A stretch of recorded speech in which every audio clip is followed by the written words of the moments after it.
Bonjour et bienvenue. J'espère que vous allez bien. Ici Ben Momentum et on se retrouve aujourd'hui pour parler de l'Open Playtest Daggerheart, le nouveau jeu de rôle créé par l'équipe de Critical Role. Les amis, préparez vos dés, on est parti.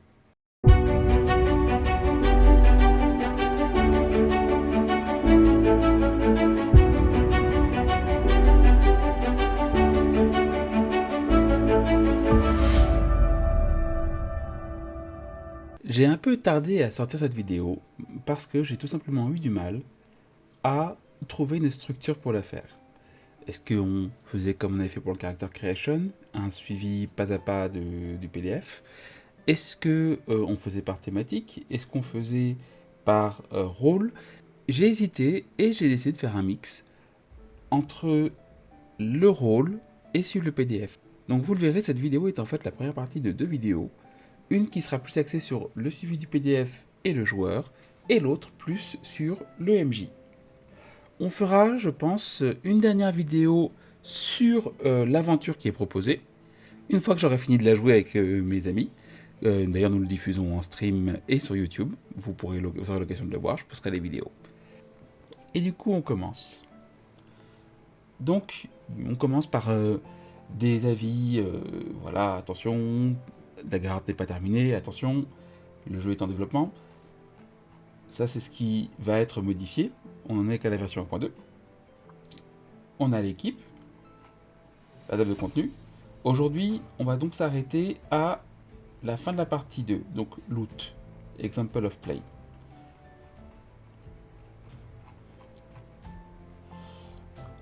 Donc on commence par l'introduction. Après les rappels de base sur ce qu'est un JDR, on commence avec plus de détails sur Daggerheart en lui-même. Dès l'introduction, la volonté d'avoir un jeu qui se concentre sur une narration intense est exprimée. Il est même rappelé qu'il n'y a aucun problème à ne pas aimer tous les jeux. On apprécie le référencement des sources prises des autres JDR, notamment dans mon cas de 13e âge, qui est un jeu auquel je joue depuis 8 ans et que je diffuse encore actuellement en actual play sur Twitch. On apprécie également qu'en JDR, on ne gagne pas, on ne perd pas, si ce n'est quand on ne s'amuse pas. Donc souvenez-vous, un jeu est là pour vous amuser, pas pour vous pousser dans vos retranchements et vous mettre mal à l'aise. Fixez bien vos limites, que ce soit avec les MJ, avec les joueurs ou avec vous-même, et tout devrait bien se passer. J'aime beaucoup aussi que pour eux, la règle la plus importante dans le JDR est que ce soit quelque chose qu'on s'approprie et qu'on fait sien. D'autres principes pour les joueurs sont rappelés et sont assez importants. On va vite fait le passer dessus. Donc soyez un fan de votre personnage et de leur voyage. Si vous n'avez pas votre personnage, faites un de vos personnages. Mettez la vedette sur vos alliés, c'est important, c'est un jeu collaboratif. Bon, sauf si vous êtes en solo, mais c'est un jeu collaboratif. Essayez de trouver ce qui va arriver et pas ce que vous voulez qu'il se passe, c'est très important. Allez dans le sens de l'histoire. Faites la distinction entre les personnages et entre les joueurs. Donc moi par exemple, c'est toujours par l'utilisation d'une voix différente quand je suis un personnage, ou quand je suis un MJ, d'appeler les joueurs par le nom de leur personnage quand je parle au personnage ou au personnage joueur. Acceptez que c'est une fiction, que c'est quelque chose qui sera en partie improvisé, et que vous n'aurez pas tout parfait comme dans un livre édité, travaillé pendant des années. Et enfin, construisons le monde ensemble, c'est très important. Construire le monde ensemble permet de réaliser que ce n'est pas le MJ tout seul qui fait le monde, c'est pas les joueurs tout seuls, c'est un travail collaboratif. On a ensuite un aperçu du monde. 4 royaumes de base nous sont présentés avec un bref historique. Le royaume des mortels, où se passera l'essentiel des aventures des héros, les contrées sacrées supérieures, le royaume où résident les divinités, les cercles inférieurs, où vivent les dieux déchus et les démons. Et enfin, les royaumes de l'au-delà, où résident les plans élémentaires, astraux, la vallée de la mort et autres infinis. Le PDF parle ensuite de l'existence de la magie et donne des conseils sur comment personnaliser et modifier la présentation des sorts. C'est quelque chose que je fais maintenant depuis assez longtemps, à savoir dissocier l'aspect mécanique de la feuille de personnage et l'expression de cette feuille. Je n'ai jamais eu de problème à changer l'intitulé ou certains aspects d'un sort pour faire plaisir à mes joueurs, à condition que ça ne brise pas le jeu ou ne le mette en difficulté. Dans le nécessaire pour jouer, nous apprenons que Daggerheart est prévu pour 2 à 5 joueurs. C'est surprenant, vu que la plupart des gens connaîtront le jeu par Critical Role qui a 7 à 8 joueurs. Mais d'expérience personnelle, ce nombre me semble correct. Je me limite en général à 5, mais je peux monter jusqu'à 6 selon la personnalité des joueurs. Vous aurez besoin d'un MJ, bien entendu, la denrée la plus rare du jeu de rôle, pour pouvoir masteriser. Le reste est de l'équipement classique de JDR ou spécifique à DaggerHeart. Le reste est de l'équipement classique de JDR ou spécifique à DaggerHeart qui sera normalement inclus dans le jeu et la fameuse carte X. Je sais qu'elle ne fait pas de consensus parmi les joueurs, mais c'est un outil important qui peut éviter bien des problèmes et je suis content qu'il soit cité ici. De manière assez intéressante, les maps et les miniatures sont aussi présentées comme optionnelles, alors qu'elles sont des éléments essentiels des actual plays de Critical Role. Une décision qui risque de ne pas ravir les fans de la série. Il y a enfin une emphase sur tous les outils de sécurité pour les joueurs, ce que j'apprécie beaucoup et que j'applique déjà pour la plupart. Préparation à l'aventure. Outre l'appel à une session 0 et à ce que les gens viennent avec déjà une idée en tête de ce qu'ils veulent jouer, la première chose à faire est de créer un personnage. Nous ne reviendrons pas ici sur les étapes de création que j'ai détaillées dans d'autres vidéos et qui n'ont pas changé depuis le playtest privé. Cependant, les détails des feuilles de personnages qui étaient survolés dans le playtest privé sont ici plus explicites, je vais donc les reprendre afin de corriger des erreurs que j'ai pu faire dans les vidéos. A commencer par l'évasion. Il y avait des gros doutes lors de notre vidéo avec Disa et Laurine ainsi que lors de ma vidéo de création de personnages sur ce qu'était l'évasion. Il s'agit simplement, en fait, comme j'avais supposé, du seuil à atteindre pour que votre personnage soit touché lors d'un combat. Concernant les points de vie et les seuils, vous avez des seuils qui sont dépendants de votre personnage. Lorsque vous prenez des points de dégâts, vous comptez le nombre de points et comparez avec votre seuil. Si c'est inférieur à votre seuil mineur, donc 4 le cas échéant pour le perso que j'avais créé, votre personnage prend un point de stress. Si vous atteignez 4 points de dégâts ou plus, vous perdez un point de vie. 7 points de dégâts ou plus, 2 points de vie. 14 points de dégâts ou plus, 3 points de vie. J'aime beaucoup ce système de seuil qui devrait éviter, si les ennemis sont suffisamment résistants, de one-shot des personnages importants. Ça laisse toujours une réserve et une marge au MJ pour se tirer de situations où des personnages trop forts tuent purement et simplement des personnages importants. Les cartes domaines. Comme on a pu voir, juste à côté des noms de classes, vous avez de petits symboles. Ces symboles représentent chacun un domaine. Chaque domaine est partagé par 2 classes différentes. Il y a donc des convergences entre les classes. Vous pouvez très bien avoir un rogue qui a Midnight avec l'ensorceleur qui a Midnight et partager un don en commun. Vous pouvez également choisir des cartes qui seront en double, donc c'est-à-dire que l'ensorceleur par exemple et le rogue peuvent avoir la même carte. Il faut juste en discuter avant, mais ce n'est pas interdit. Vous commencez avec 2 cartes domaine. Ces cartes seront ce qui vous permettront vraiment de différencier vos personnages de celui de votre ami. Également pour les niveaux supérieurs, il y a la notion de réserve et de main. Donc Loadout and Vault. Arrivé à un certain niveau, vous aurez atteint votre maximum de cartes domaine, 5, donc que vous pouvez avoir en même temps. Vous avez donc votre main, ce qu'ils appellent Loadout, et votre réserve, qui va être les cartes que vous avez en plus. Vous pourrez échanger ces cartes en cochant un nombre de points de stress équivalent au petit éclair qui est à côté en haut à droite de ces cartes. Donc il est important de noter que les informations plus détaillées sur la montée de niveau ne sont pas encore disponibles à ce stade du PDF. Nous voyons également plus de dessins sur les ascendances et des sections sur incarner des personnages avec des handicaps qui seront développés plus tard. Je dois dire que j'apprécie beaucoup la diversité des dessins, même s'ils sont encore à un stade préliminaire. Jouer une aventure. On commence par une explication donnée sur le rythme du jeu, et c'est une des plus claires et détaillées que j'ai pu voir. Même si passer à la pratique se révélera plus dur que la théorie, la base donnée ici est solide. J'ajouterai juste 2 points sur le rythme du jeu qui ne sont pas cités, qui sont pour moi tout aussi importants. Le droit à l'erreur et l'approximation. En tant que joueur ou MJ, on reste humain. C'est donc tout naturel que nous ne soyons pas parfaits, ni forcément précis. Le rythme du jeu dans les parties est une étape de clarification et de correction. Je demande souvent à mes joueurs quand je ne comprends pas ce qu'ils veulent faire. Quelle est ton intention avec cette action ? Je suis aussi le premier à m'excuser ou rectifier quand j'ai du mal lu un élément de scénario ou que j'ai mal appliqué une règle. L'autre point pour lequel j'aurais mis une explication est, lorsque c'est mon tour, essayer d'agir soit dans l'intérêt de mon personnage, soit du groupe ou de la partie.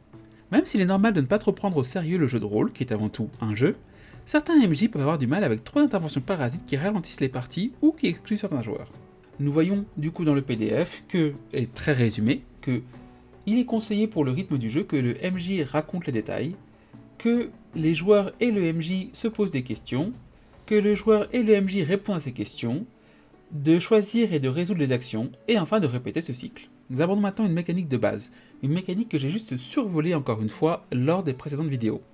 Les dés de dualité, la mécanique principale de DaggerHeart, qui fait le plus parler d'elle, et l'utilisation de 2 dés 12, un pour l'espoir, l'autre pour la peur.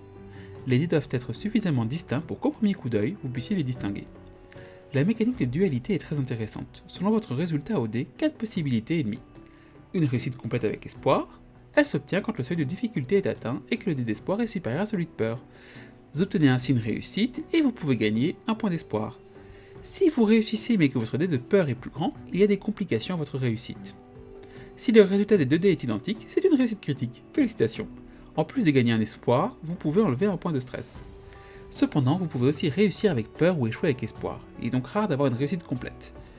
Cette mécanique est intéressante, mais peut entraîner de la frustration chez les joueurs qui ont besoin de réussite sans condition. L'espoir est une ressource importante qui est utilisée par de nombreuses ascendances, habilités et classes, comme on a pu le voir dans les différentes vidéos traitant plus en détail de la création des personnages. Il sert aussi à utiliser les expériences ou aider un allié. La peur permet de donner une complication aux joueurs et également de donner un dé de peur au MJ. Nous verrons dans la partie MJ plus en détail à quoi sert la peur et toutes les possibilités que le MJ peut utiliser. Le stress est une sorte de barre de santé mentale. Il peut être utilisé comme ressource pour activer des compétences ou bien être la conséquence de certaines conditions qui ne touchent pas les points de vie. Nous avons ensuite le détail sur les jets d'action. Rien de bien surprenant, on choisit la caractéristique qu'on utilise et ensuite on ajoute les différents modificateurs. Il y a différents types de jets spéciaux. Les jets de trait, exemple lancé avec agilité, les jets d'attaque, exemple jet de trait en fonction de l'armure ou du sort et de la maîtrise associée, et les jets avec les expériences qui peuvent être utilisées. Dans le cadre des combats, les jets sont monocytes par défaut. Si on fait un jet sans arme, le succès est de D4 plus la moitié de la maîtrise. Oui, c'est un peu technique. Dans le cadre des jets de sort, on utilise le trait de lanceur de sort et le chiffre entre parenthèses qui représente le seuil à atteindre pour réussir. On ne peut pas utiliser de sort si on n'a pas la carte fondation associée. Important. Les jets en équipe peuvent avoir lieu une fois par session. Il faut utiliser 3 espoirs pour un jet en équipe, donc c'est la personne qui veut s'associer à l'autre qui utilise 3 espoirs. Les 2 joueurs font chacun un jet d'attaque et gardent le meilleur qui s'appliquera aux 2. Si ça fonctionne, les 2 jets d'attaque sont additionnés. Les jets de dégâts sont déterminés par les armes, les sorts et les capacités.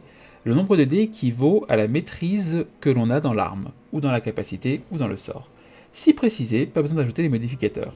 Donc on ajoute les modificateurs seulement s'il n'est pas précisé. Le succès critique. Succès critique.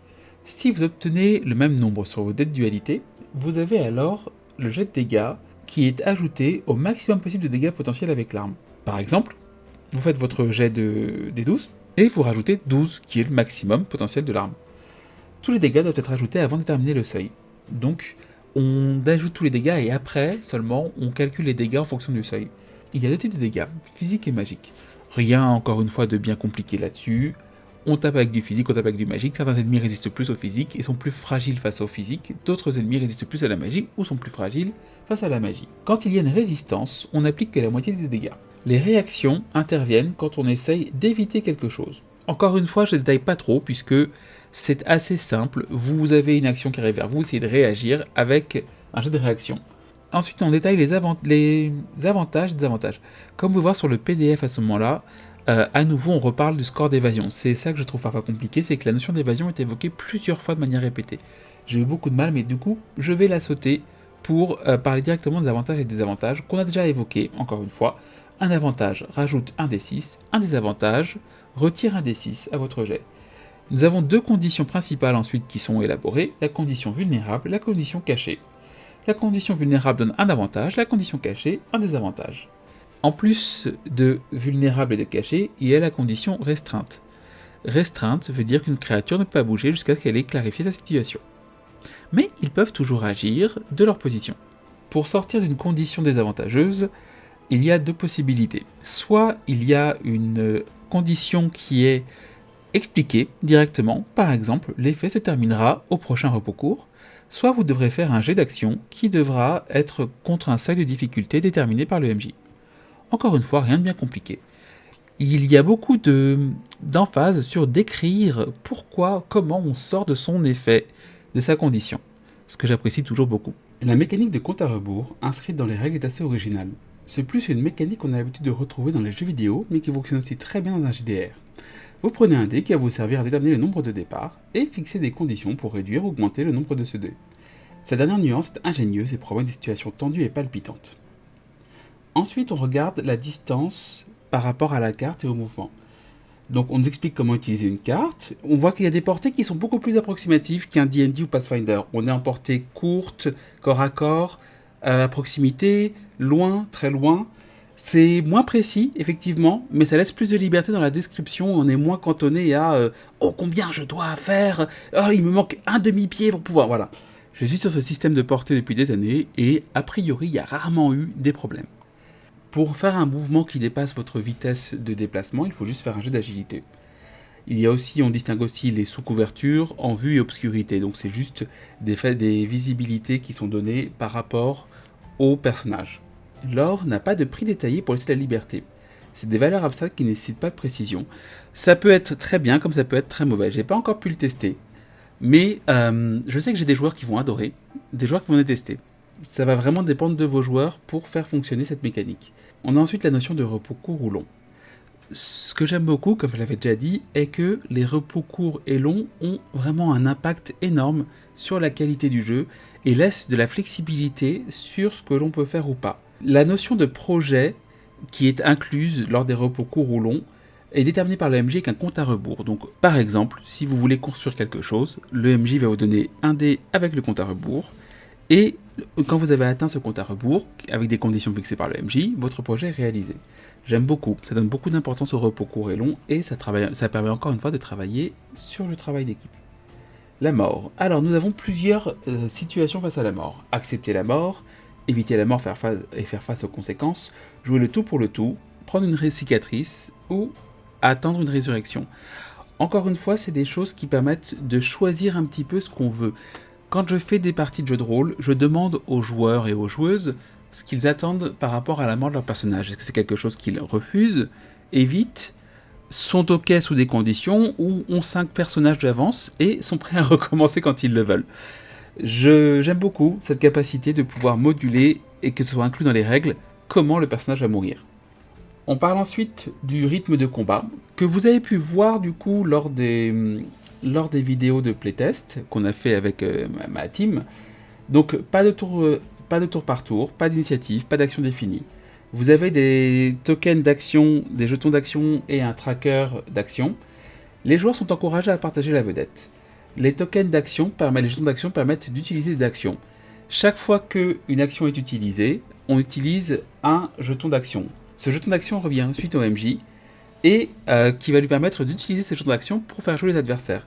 Donc plus vous jouez en tant que joueur, plus vous donnez de billes au MJ pour jouer.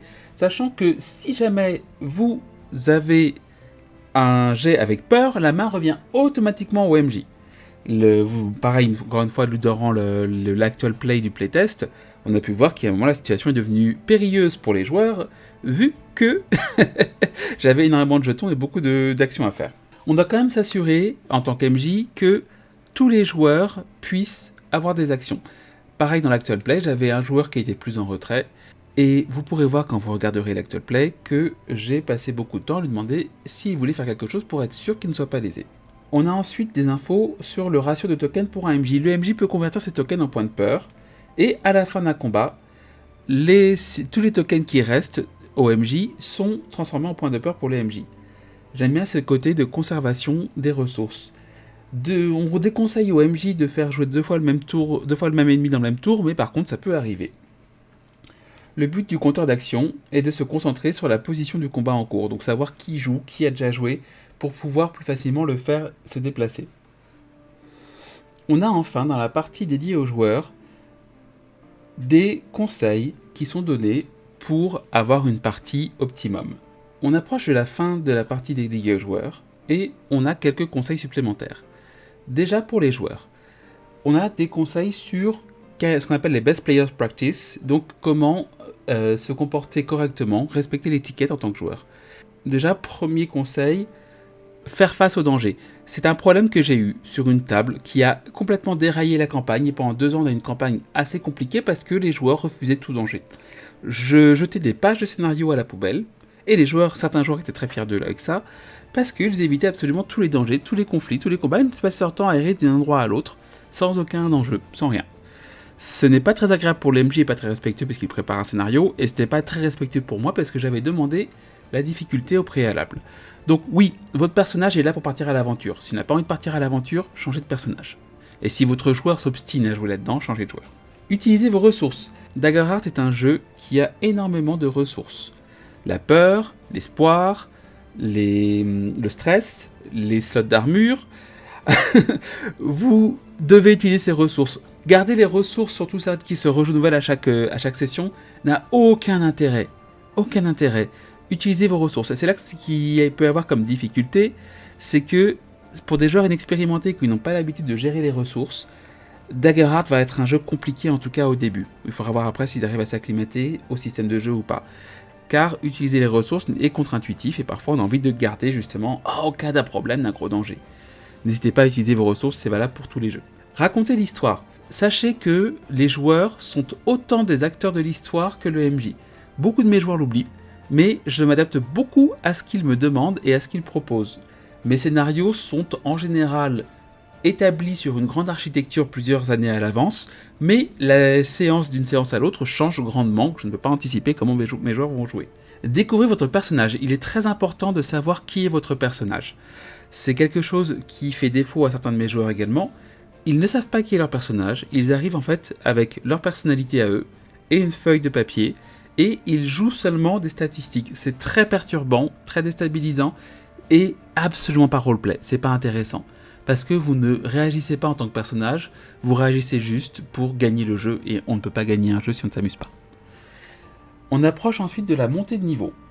Donc on peut voir que vous gagnez à chaque niveau de l'expérience, et vous avez ensuite une liste. Donc je reviens pas dessus, on l'a vu aussi, mais une liste avec des différentes améliorations à choisir à chaque niveau. Vous avez une nouvelle carte de domaine par niveau, et à partir du niveau 5, il va falloir choisir qu'est-ce que vous gardez, qu'est-ce que vous mettez dans la pioche.